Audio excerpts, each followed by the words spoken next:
એસએમસીની ટીમે લઠ્ઠાકાંડના પગલે 13 આરોપીઓને ઝડપી લઈ કોર્ટ સમક્ષ રજૂ કર્યા। ભાવનગરમાં બનેલા લઠ્ઠાકાંડમાં કુલ 8 વ્યક્તિઓના મોત નીપજ્યા છે, જ્યારે 18થી વધુ લઠ્ઠાકાંડના ભોગગ્રસ્તોને સારવાર હેઠળ ખસેડવામાં આવ્યા છે। આ સમગ્ર લઠ્ઠાકાંડની તપાસ એસએમસીની ટીમ ચલાવી રહી છે, જે તપાસ દરમિયાન કુલ 21 લોકો સામે એસએમસીની ટીમે ગુનો દાખલ કર્યો છે, જે પૈકીના 13 આરોપીઓને એસએમસીની ટીમે ઝડપી લઈ કોર્ટ સમક્ષ રજૂ કર્યા હતા। વેપાર કરવામાં આવ્યો હતો અને આ વેપારમાં જે આ જે લોકો છે એને સેવન કરવાથી તેઓ હાલ ભાવનગરની હોસ્પિટલ તેમજ અન્ય સારવાર હેઠળ છે। અત્યારે સાથે જો વાત કરવામાં આવે તો સારવાર હેઠળ છે પોલીસ સ્ટેશન હદમાં જે સમગ્ર થયો હતો અનેક લોકો મોતને ભેટા છે જેને લઈને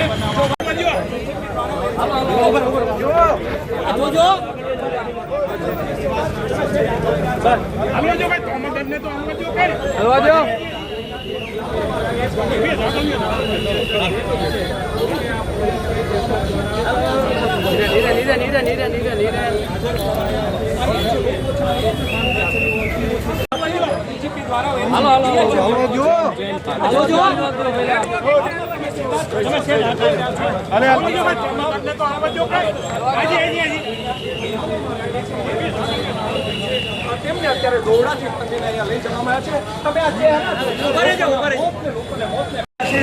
સસ્તો દારૂ બનાવીને લોકોને મોતને ઉતારી દેવામાં આવ્યા છે અને લોકોના મૃત્યુ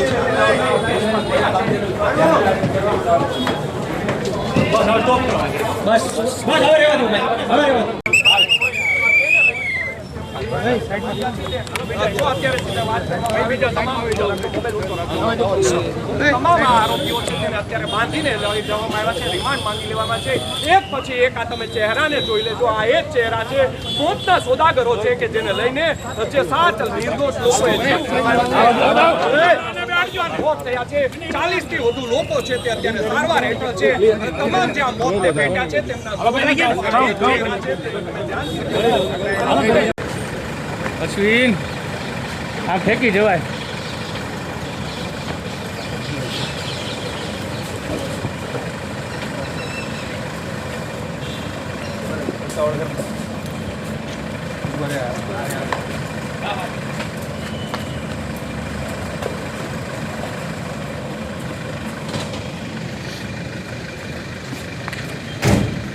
આજ રોજ અમારા વકીલ મંડળના હોદ્દેદારો ઠરાવમાં ટાઈપ કરાવી રહ્યા છે। હું ભાવનગરના પૂર્વ પ્રમુખ તરીકે જવાબદારીપૂર્વક કહું છું કે આ કામની અંદર અમે વકીલાત કરવા નહીં માંગીએ અને આવા પૈસા અમારે અત્યારે હાલ જોતા નથી।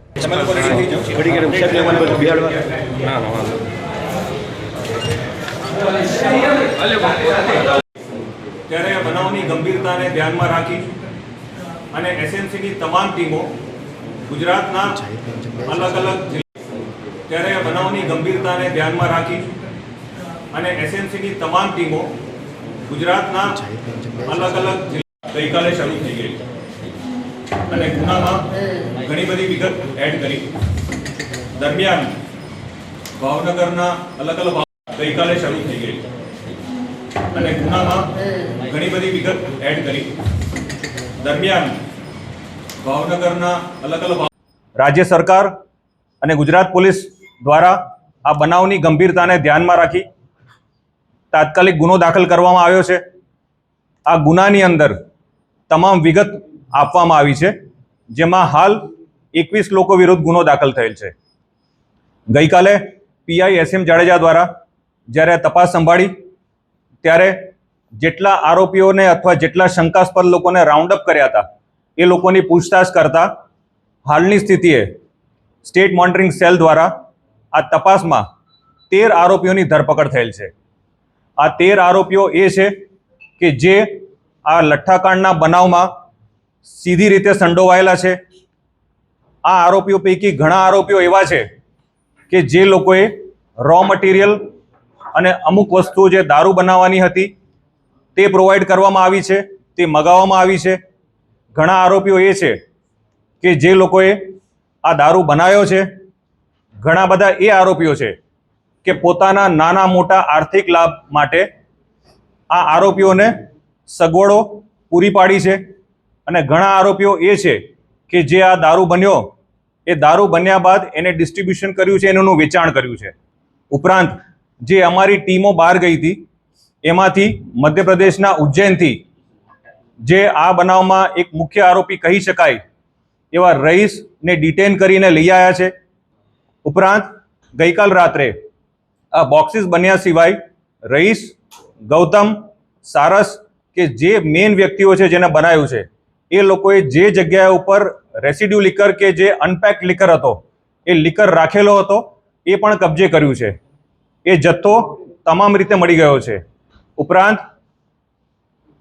ઉપરાંત એ લોકોના ટેકનિકલ પુરાવા, એ લોકોના સાયન્ટિફિક પુરાવા એ તમામ એકત્ર કરશું. આ વિષય ઇન્વેસ્ટિગેશનનો છે.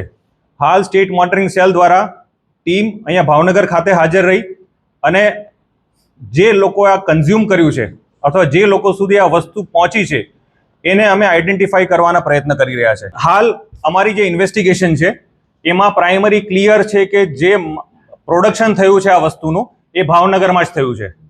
કોઈ પણ દિશામાં જો કોઈ એવું કહેતું હોય કે અન્ય કોઈ જગ્યાએ થયું તો please do not follow such circumstances.